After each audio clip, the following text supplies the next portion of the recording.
Gross. I am retired by now, but I am a professor of social science and history, and I taught in the United States for 50 years. But I come originally from Poland, and I've been writing all my life about various aspects of German occupation of Poland. And lately, in my career for last 20 years or so, I was writing about the Holocaust.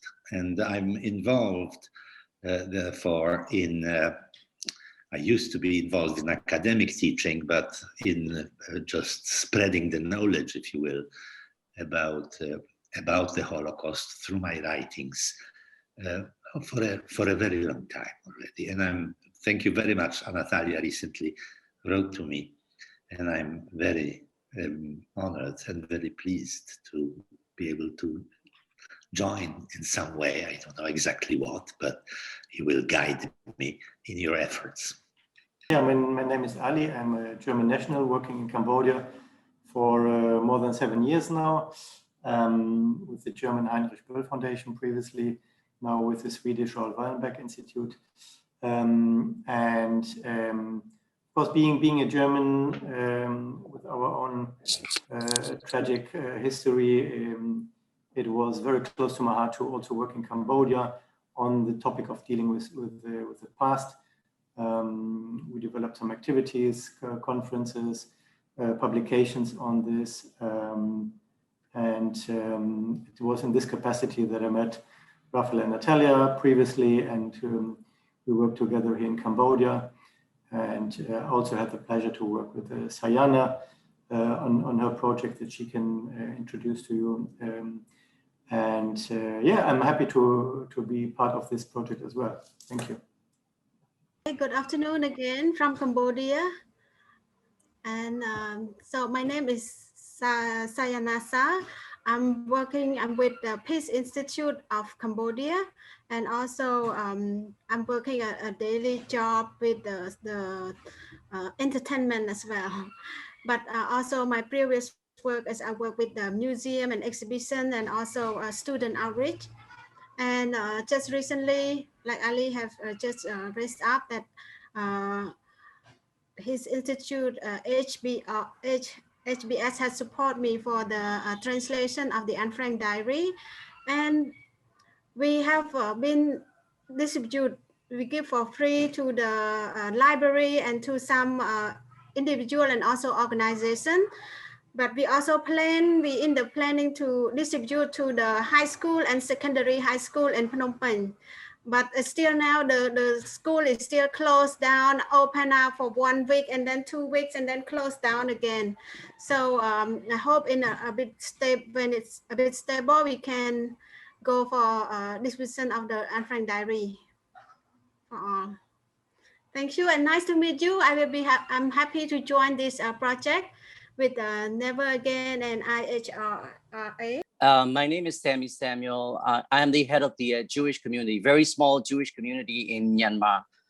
I met Natalia, I think probably about a couple of years ago, and she mentioned about this project, Never Again. And I got really interested in, because as a being Jews, I think this is very important, this project, to let people know, no matter it's in Europe or in Asia, I think it's really important. And we're still seeing these kind of things happening even in the 21st century. So we want to make sure that it's never again, it's not going to happen again. So I think this is a really great project, and I'm glad to be part of it. Thank you very much. Right, I'm based in Yangon, Myanmar.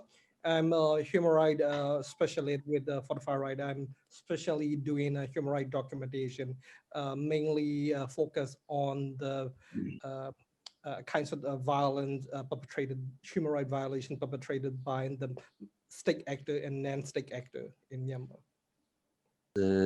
Rafał, as you know, and I am a member of the Never Again Association, a co-founder of Never Again since 1996. I'm also a sociologist of culture with Collegium Civil University in Warsaw. But if I may immediately say something personal, I also want to say I'm really very happy to see and meet all of you. And like Natalia said, we very much hope this could have been a real meeting rather than an online meeting, but I'm still very happy it's happening,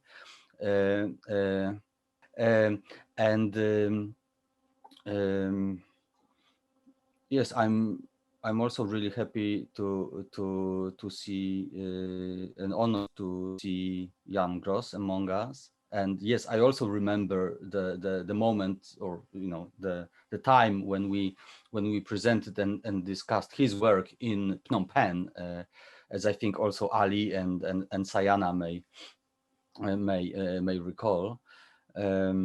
And I'm also really very happy to see our friends from Myanmar in this little group, because I wasn't even sure about the internet connection, but well, it's good it is working. So we know that some important events are taking place in Myanmar, and I'm sure we will talk about this context later on. I'm Natalia, and I'm also, my dissertation is on the topic of Holocaust distortion and identity in Eastern Europe. But I also spent some time in Southeast Asia and in Bangkok, for example, where I had my fellowship, Rotary Peace Fellowship. And thanks to this fellowship, it was a turning point for me, because I started somehow to also try to apply my knowledge and my experience from Eastern Europe in other parts of the world.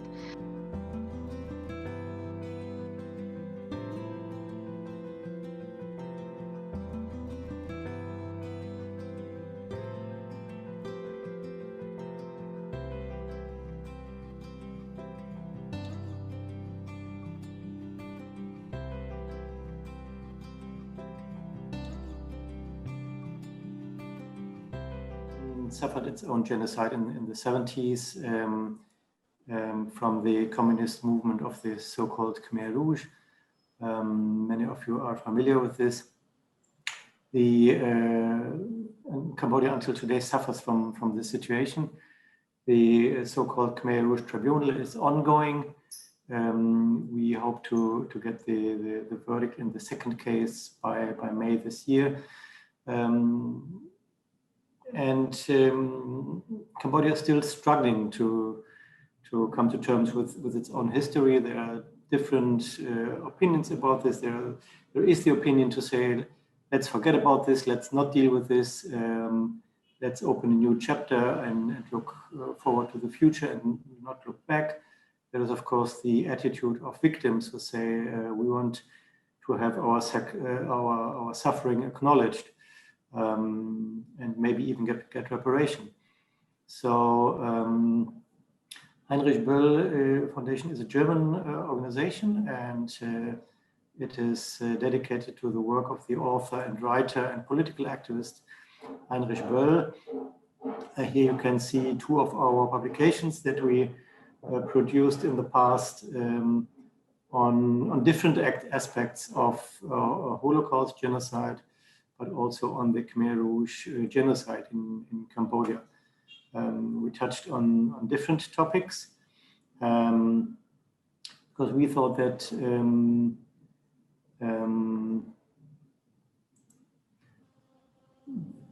from the perspective of a German organization, we thought it's very important to deal with the past. So we developed different activities, as you can see here. These are publications that were done after conferences that we organized. The latest one was the one on the left side on dealing with the past on the aspects of trauma and healing. And the one on the right side was on different aspects of engagement in the present. We also published a book on victims' voices from the Khmer Rouge Tribunal. Other activities were research that we supported. we supported one research project on the question why people joined the Khmer Rouge, why joined the genocidal activities, what was the reason behind this. It was done by a German-British researcher.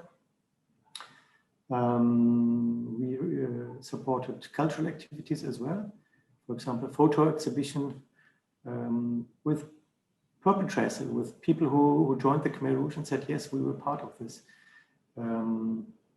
We also supported a research project on the question of forced pregnancy under the Khmer Rouge that we submitted to the Khmer Rouge Tribunal. So another project that we also financed was a little documentary movement on Muslim resistance against the Khmer Rouge.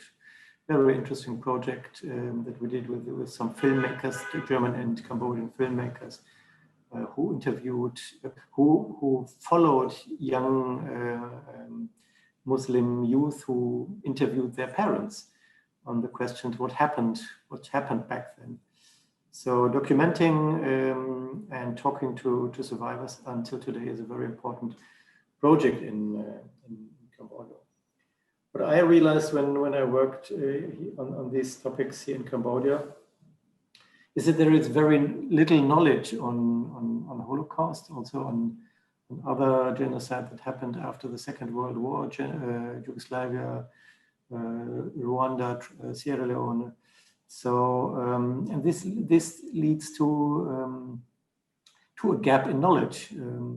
This is why what, in my opinion, is definitely needed in Cambodia is to present more facts and figures and knowledge on genocide from the Holocaust until today, in order to also better understand the situation in Cambodia.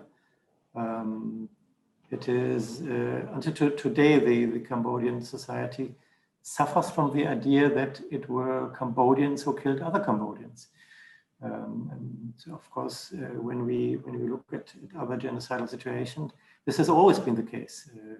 Germans killed Germans, and in Yugoslavia, people who lived door to door for many years suddenly started to kill each other. And from the outside point of view, it's very difficult to understand why this happens. What were the root causes? What were the underlying factors? So this is why I think this project on Holocaust distortion and denial is an opportunity to also spread knowledge about Holocaust in Southeast Asia, because it's a huge gap until today. We know that in Asia, like in many other countries as well, it's sometimes very easy to get books in books fairs or on some flea markets that distort and to deny Holocaust or other genocides or glorify, for example, the Nazi movement. So this is why I think this is a very important project. I think that was actually one of the moments when we really understood that the concept, the metaphor, or in fact the reality of the role of the neighbors can be really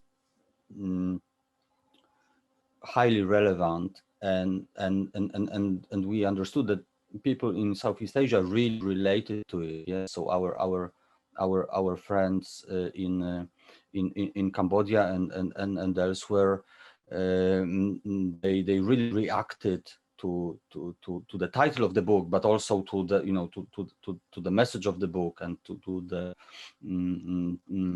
mechanism that the book describes. Like Ali said, the neighbors killing neighbors didn't only happen in Poland, and I think on that level we really could understand each other, and we could we could debate the idea of dealing with the past and combating genocide, denial, and distortion. So that was I think an important event that we were very lucky to initiate with Ali, and thanks to thanks to Ali's inspiration. This is another photo from that seminar in Phnom Penh. But there were more of those seminars initiated and organized by Ali in Phnom Penh. But I think at some moment we also realized that there is also interest in the subject beyond Cambodia, in other countries in the region that also have issues with the past, dealing with the past, including some very recent past in the case of Myanmar, for example. But in the case of Thailand, unfortunately, well, Blue is from Thailand, but currently in Bangladesh.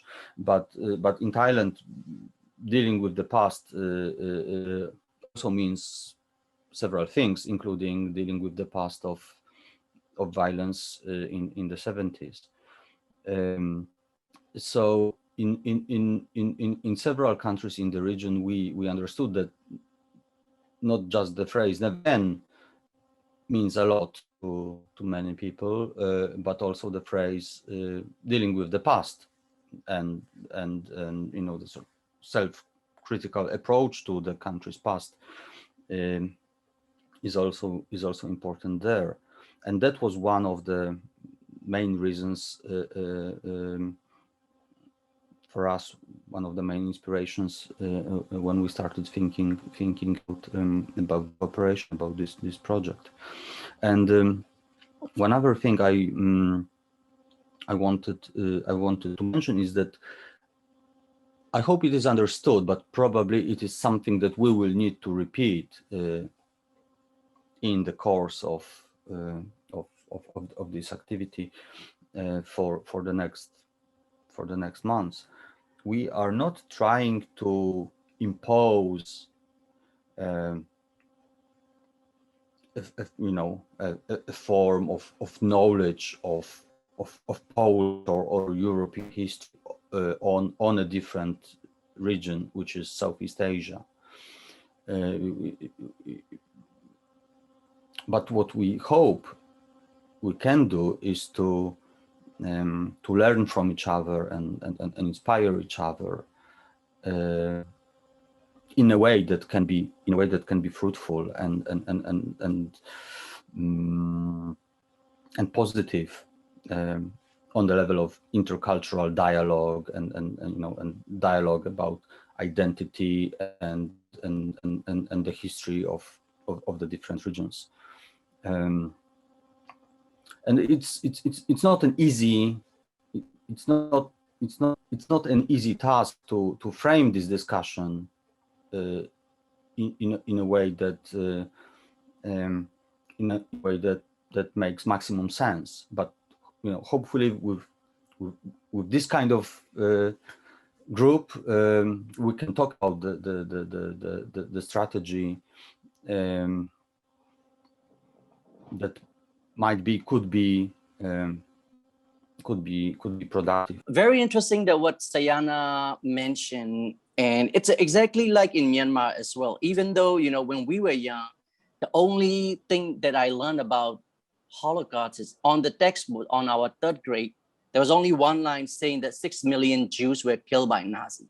There was no explanation, nothing about details or anything like that. But starting from about 9 years ago, together with Embassy of Israel, a German embassy, Poland, and the UN and our community, the Jewish community, joined together. We've been doing this International Holocaust Memorial Day every year on the 27th January. And out of all these venues, we have started doing at the University of Yangon.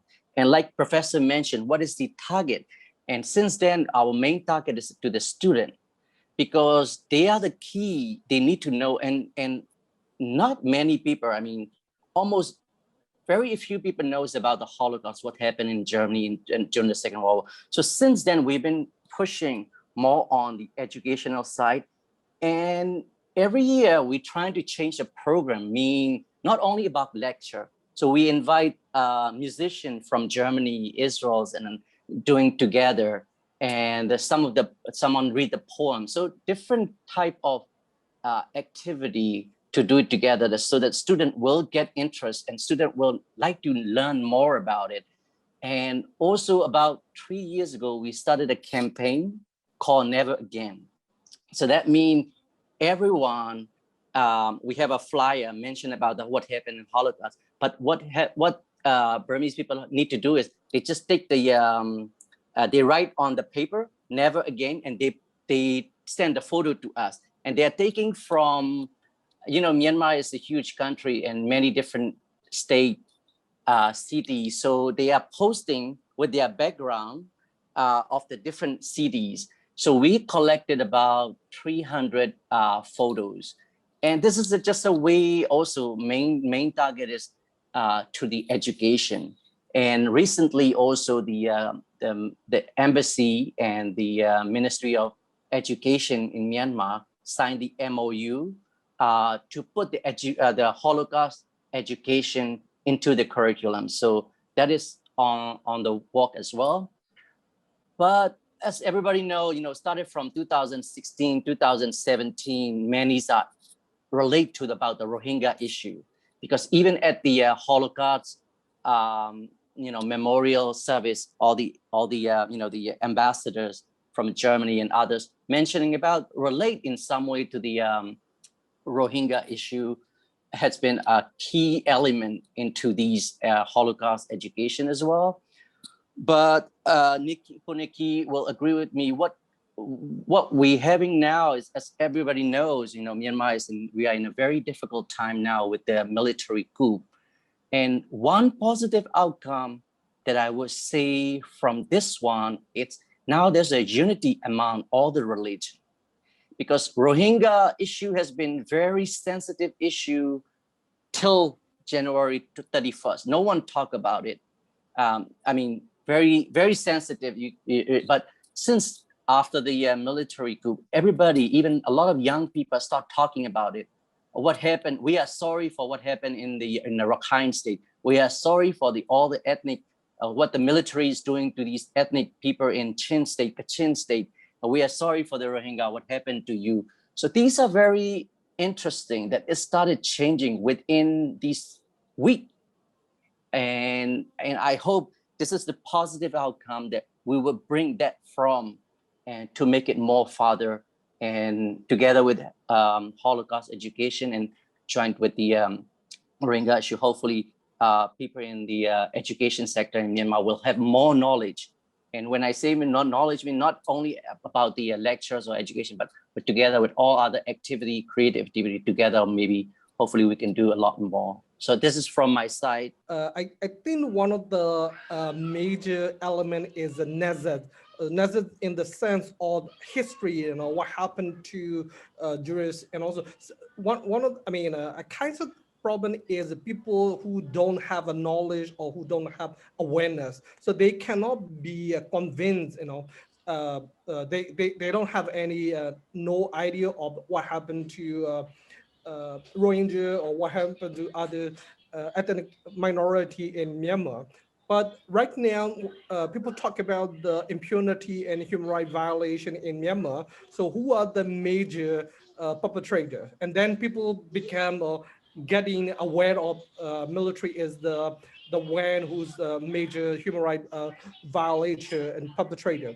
So yeah, I think that what I mean, we need to connect the history and also the contemporary situation to provide the awareness. What we just heard about Myanmar from from both our friends is really very important and very topical.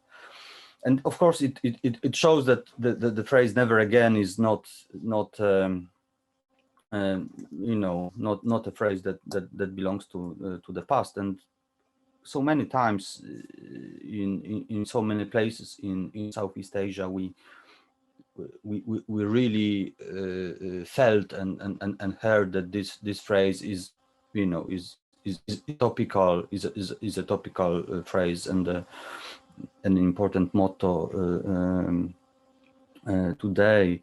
And also, so many of our friends actually visited us in Poland, yes, and they visited the site of the Warsaw Ghetto and other important places in Poland, and each of our friends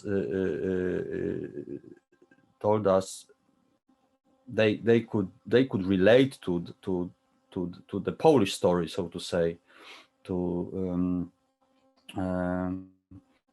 the history of Warsaw and to the history of the Holocaust in Poland. And I remember Venerable Labu said, well, yes, I understand it because I can relate it to the history of Bangladesh. And Nikki said in Warsaw, I can relate it to the history of Myanmar and so on. And of course, one of several important elements of how we can relate the history of Poland and the history of the Holocaust in Europe to the history and the reality of Southeast Asia today is the origin of the United Nations, and of course, for example, the UN Convention on Genocide is mentioned a lot in Southeast Asia. It is mentioned in Myanmar today. It was discussed a lot in Cambodia, and of course it originates from the Lemkin initiative that didn't just come out of nowhere, but it came out of the experience of the murder of Jews in Poland. So it is one of the important, I think, aspects of this very real interest in the history of the Holocaust in Southeast Asia. But I think one other thing I wanted to mention is something that is probably not known enough, but I find very interesting. Well, it is the fact that World War II obviously also happened in East Asia, and a lot of the things we are talking about,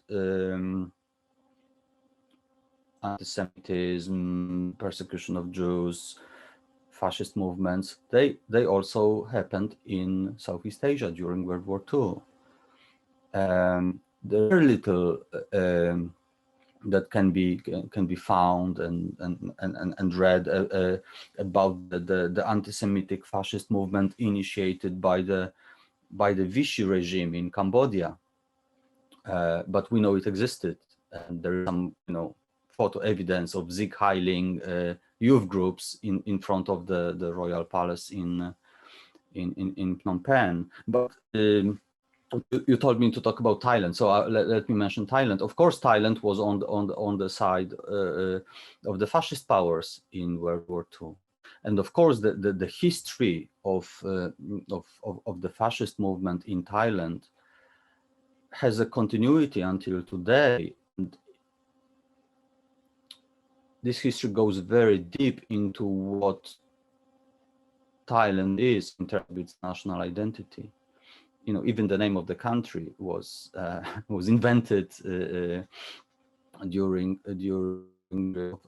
of the fascist dictatorship, and of course there are also places in Thailand today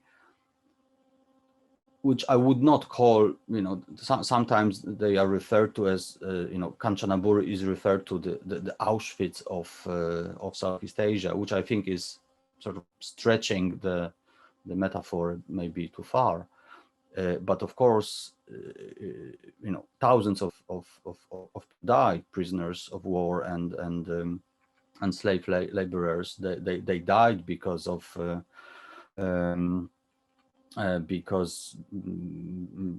the Japanese occupation and the way they were treated.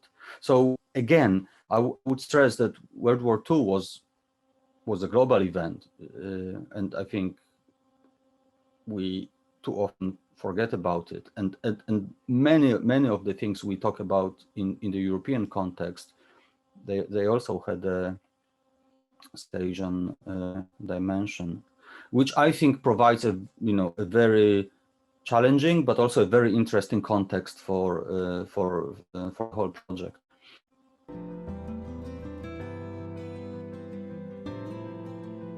Our project is called Identifying and Countering Holocaust Distortions, Lessons for Southeast Asia.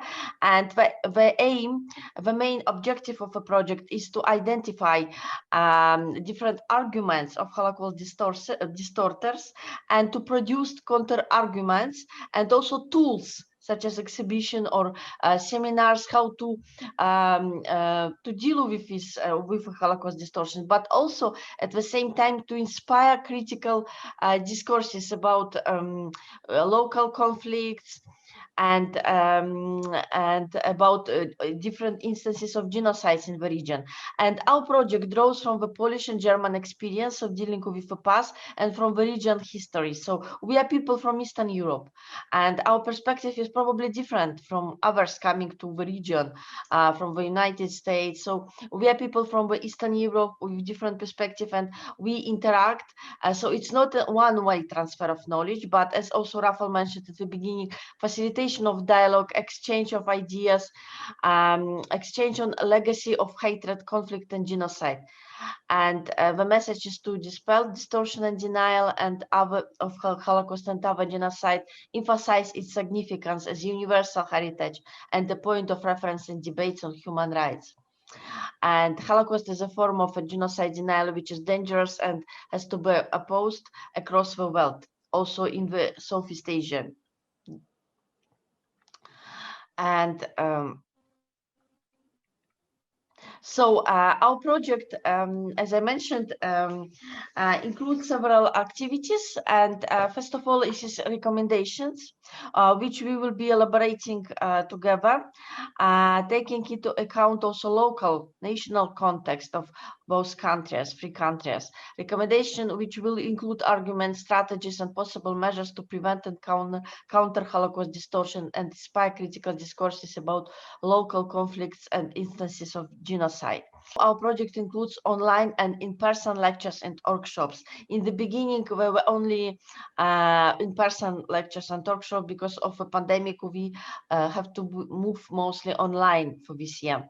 And we need to design an online exhibition, online resources, and smartphone in respective languages, in Burmese, in Khmer, and in Thai language, which will be available to different group of people. And we are going to work with target groups who are mostly opinion makers, civil society actors, museum staff, academics, faith leaders, like Buddhist monks, which is also important in the region of Southeast Asia, primary groups, and secondary groups, journalists, as well as officials of ministries of culture and education, where it will be possible. And these are our short-term outcomes and intermediate outcomes and long-term outcomes. So short-term outcomes include identifying problems and challenges of Holocaust distortion and elaborating joint counter strategies in partnerships with Southeast Asian civil society actors through work and exchange of experience with Polish and German counterparts. And the project will result in the publication of recommendations and social media content, which will specify each country's situation and context. Intermediate immediate outcomes include increased awareness of a comprehensive truth about the Holocaust, understanding the challenge of Holocaust distortion and genocide denial among civil activists, museum staff, and media, as well as officials. And long-term outcomes include a more tolerant, open-minded, and historically conscious society, and increased awareness of the Holocaust and legacy of World War II, as well as other conflict and instances of genocides in Southeast Asia, enhancing the culture of memory and human rights in the region. Just want to say, first of all, that the presentations today have been quite incredible. And I really just feel sad there aren't more and more people who could hear what I heard today and what I learned today. Because although on a day-to-day basis, I'm dealing with racism and extremism, Holocaust education, come from a family, of course, which the Holocaust shaped so much of it, what I learned today was really something that I think more people need to know. But I also want to take this opportunity for Nikki and Sammy, if you're still online, let you know that your friends around the world are doing what they can. I know that I've had meetings with government ministers here. We're pursuing it. We do not want to forget the people of Myanmar at this time, who are very much in our thoughts and our activities. When it comes to the project, I think something that cannot be overemphasized is that we are very much now in a globalized intellectual world, which includes a globalized battle over issues to do with fascism, racism, Nazism. So what we're seeing at the moment is that the groups around the world who want to assert a particular sort of racist nationalism, who want to bring about the sort of societies that most of us find so abhorrent and fought against, they see little victories. They see victories with banalization of the genocide, of the Holocaust, wherever it is in the world. They see activities where one nation is, one group of people is exerting force, influence on another group. They see division in society as some sort of victory. And what we have on this group, on this conversation, are people of different backgrounds with different skill sets who have a common interest in a better humanity and a better world. And we are involved in that battle, whether we want to be or not. And it's something that brings us together. We just heard it recently. The situation in Myanmar is very dynamic, and it is very difficult to predict, I think, what will happen in the next weeks, not and days, not to mention the next months. But having said that, I think in a way we also hear a lot of positive news from Myanmar, which is also what we heard today about the kind of let me say first steps towards reconciliation, hopefully. So overall, actually, my feeling is quite optimistic. I hope it will be confirmed, but I think what we heard today is also overall optimistic under the circumstances. So it is a difficult context, but I think we can be hopeful for the future, for Myanmar, and also for the context of the project activities. That is my sort of impression that I got today. Thank you very much for being with us today and cooperating with us. And I really think that this project, we can do it very well, and it's very, very important for the region.